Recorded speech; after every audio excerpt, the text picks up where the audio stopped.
for today's video, ang pag-uusapan pa rin natin ay tungkol sa problem solving involving sets. But this time, we have three different sets. So we have here the Venn diagram showing the people who have Facebook, Instagram, or Twitter.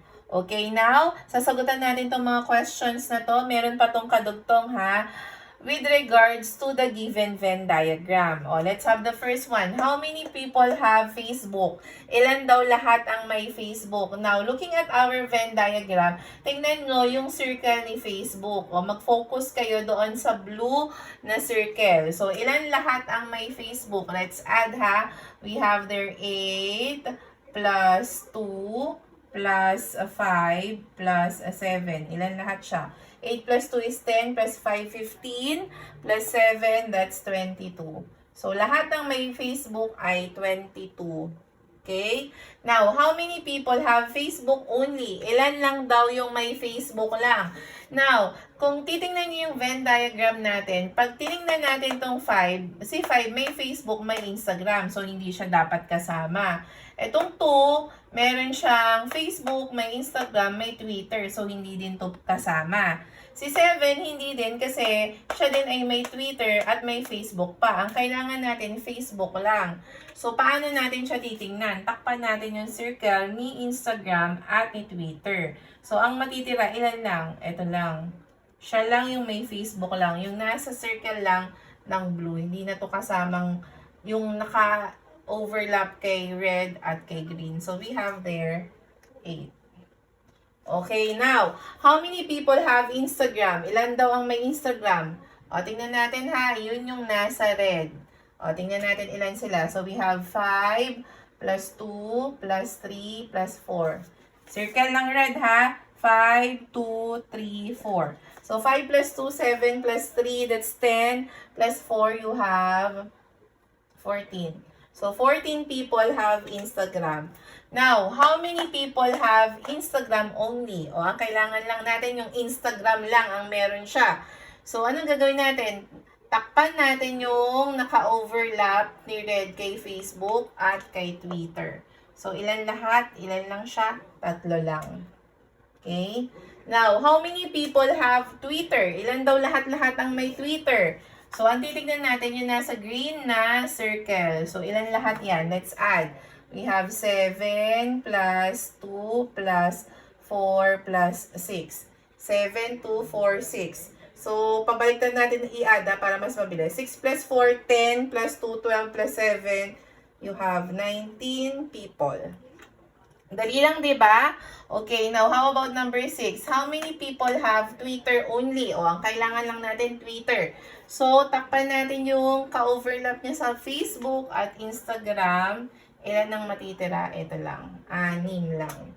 So, we have 6 people with Twitter only. Okay, for question number 7, how many people have Facebook and Instagram? So, we have here our clue word "and".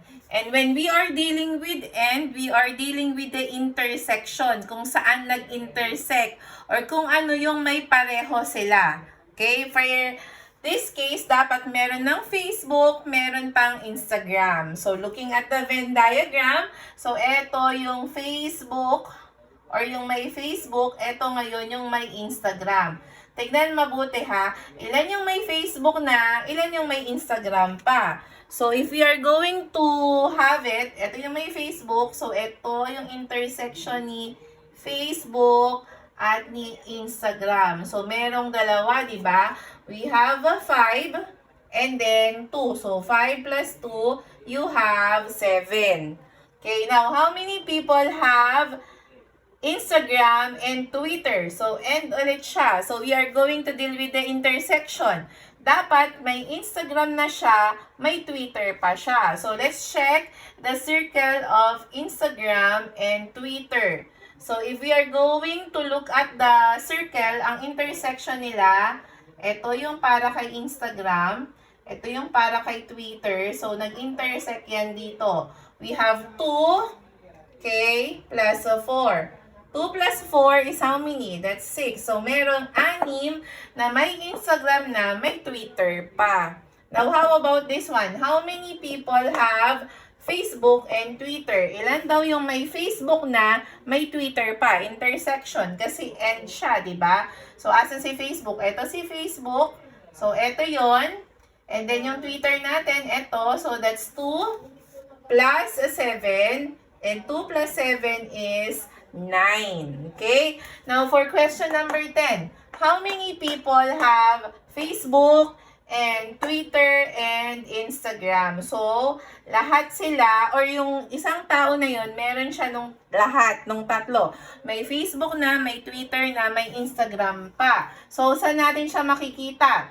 Ito yung Facebook, ito yung Instagram, ito yung Twitter. Saan sila nag-meet? Dito, sa gitna. So, itong tatlo na to, etong dalawang tao na to ay merong Facebook, ayan, merong Instagram, at meron pang Twitter. So, meron tayong dalawa. So, ang dami niyang account na minamanage. May Facebook na, may Twitter pa, at may Instagram pa. For question number 11, how many people have Facebook or Instagram? Hala, nabubura na sila. So, ang kailangan natin, Facebook or Instagram. Dahil ang nakalagay dito ay or, ibig sabihin, ang operation natin ay yun. Pagsasamahin natin yung may gusto or yung merong Facebook, meron ding Instagram. So, looking at our Venn diagram na medyo magulo na, let's look at Facebook. Ilan ba ang may Facebook? We have 8 plus 2 plus 5 plus 7. Ito na yan. And then, yung may Instagram, dahil yung 5 plus 2 nandito na sa Facebook, ang kailangan na lang natin i-consider yung 3 saka yung 4. Kaya, plus 3 plus 4. So, 8 plus 2 is 10, plus 5 is 15, plus 7 is 22, plus 3 is 25, plus 4 is 29. So, lahat ng may Facebook or Instagram ay 29 people. Now, for number 12, how many have Instagram or Twitter? Now, let's look at the Instagram and Twitter. Oh, ilan muna yung may Instagram? We have 5 plus 2 plus 3 plus 4. Ito yun, di ba? 5 plus 2 plus 3 plus 4 kay Instagram. Plus yung natitira dito, since yung 2 and 4 na sulat na natin dito, ang isusulat na lang natin or i-add na lang natin ay yung 7 at 6. So, 5 plus 2, 7, plus 3 is 10, plus 4 is 14. Pag inad tong dalawa nito, 13. So, 14 plus 13, ilan yon? That's 27. Tama ba?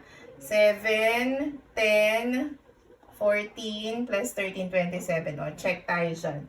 Now, how many have a Facebook or Twitter? Ilan daw yung may Facebook, ilan daw yung may Twitter. So, dahil alam natin na ang may Facebook ay 5 plus 8 plus 2 plus 7. At ang may Twitter, dahil nandito na si 2 and 7, so ilalagay na lang natin ay si 4 at 6. O, paano natin isi-solve? Ito na muna yung make 10 para mas mabilis tayo. 8 plus 2, 10. This one is 10 also. So, 10 plus 10, 20. 7 plus 5 is 12. So, 20 plus 12, that's 32.